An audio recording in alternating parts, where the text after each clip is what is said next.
തമിഴ്നാട് തെരഞ്ഞെടുപ്പുമായി ബന്ധപ്പെട്ട് കേരള തമിഴ്നാട് അതിർത്തികളിൽ ഡ്രൈ ഡേ പ്രഖ്യാപിച്ച സർക്കാർ ഉത്തരവിനെ ചോദ്യം ചെയ്ത് ഹൈക്കോടതി. തമിഴ്നാട് തെരഞ്ഞെടുപ്പിന്റെ പശ്ചാത്തലത്തിലായിരുന്നു സർക്കാർ ഡ്രൈ ഡേയുടെ ഉത്തരവ് പുറപ്പെടുവിച്ചത്. മദ്യനിയന്ത്രണം ഏർപ്പെടുത്താൻ അബ്കാരി നിയമത്തിൽ വ്യവസ്ഥയില്ലെന്ന് ഹൈക്കോടതി വ്യക്തമാക്കി. ജനാധിപത്യ നിയമം അനുസരിച്ച് വോട്ടെടുപ്പ് പ്രദേശത്ത് മാത്രമാണ് നിയന്ത്രണം.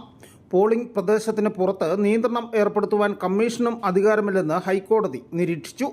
കുമളിയിലെ ബാറുടമയുടെ വാദം അംഗീകരിച്ചാണ് ഹൈക്കോടതിയുടെ ഇടക്കാല ഉത്തരവ്. ഡ്രൈ ഡേ പ്രഖ്യാപിച്ച സംസ്ഥാന സർക്കാർ ഉത്തരവിനെ ഹൈക്കോടതി ചോദ്യം ചെയ്തു.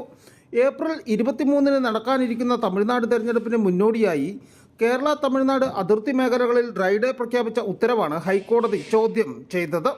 ഡ്രൈ ഡേ പ്രഖ്യാപിക്കുവാൻ സർക്കാരിന് എന്തധികാരമാണെന്ന് ഹൈക്കോടതി ചോദിച്ചു.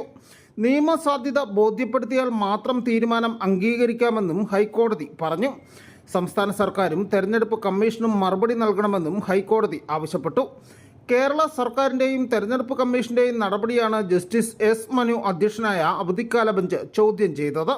തമിഴ്നാട് അതിർത്തിയിൽ നിന്ന് 5 കിലോമീറ്റർ ചുറ്റളവിലുള്ള പ്രദേശങ്ങളിൽ ഏപ്രിൽ 21 രാവിലെ 10 മണി മുതൽ ഏപ്രിൽ 23 അർദ്ധരാത്രി വരെ ഡ്രൈ ഡേ പ്രഖ്യാപിച്ച സർക്കാർ തീരുമാനത്തെ ചോദ്യം ചെയ്തുകൊണ്ടുള്ള ഹർജി പരിഗണിക്കുകയായിരുന്നു കോടതി. News bureau, Udumbanchola.